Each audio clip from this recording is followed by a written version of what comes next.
Today I'm going to start in James. I had been thinking about doing this one for a while. At some point or another I'll do more Psalms and more Proverbs. Sorry for not posting the last couple of weeks. As you can hear, I am getting over a cold. I was sick last week. So I still got the stupid laryngitis whatever crap going on. So, I sound a little funky at the moment. But here we go. James, a bondservant of God and of the Lord Jesus Christ, to the 12 tribes who are dispersed abroad, greetings. Consider it all joy, my brethren, when you encounter various trials, knowing that the testing of your faith produces endurance.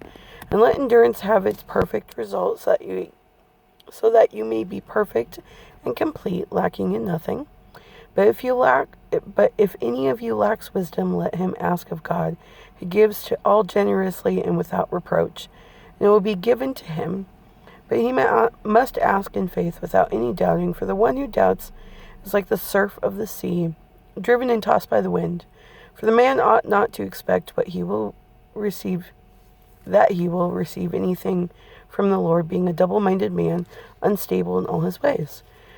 But the brother of humble circumstances is to glory in his position, and the rich man is to glory in his humiliation, because like flowering grass he will pass away.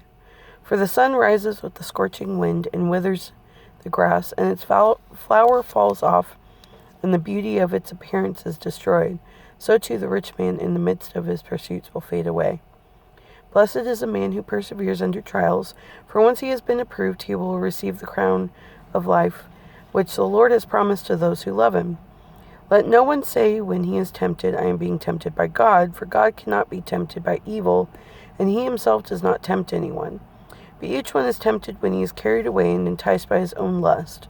Then when lust has conceived, it gives birth to sin, and when sin is accomplished, it brings forth death.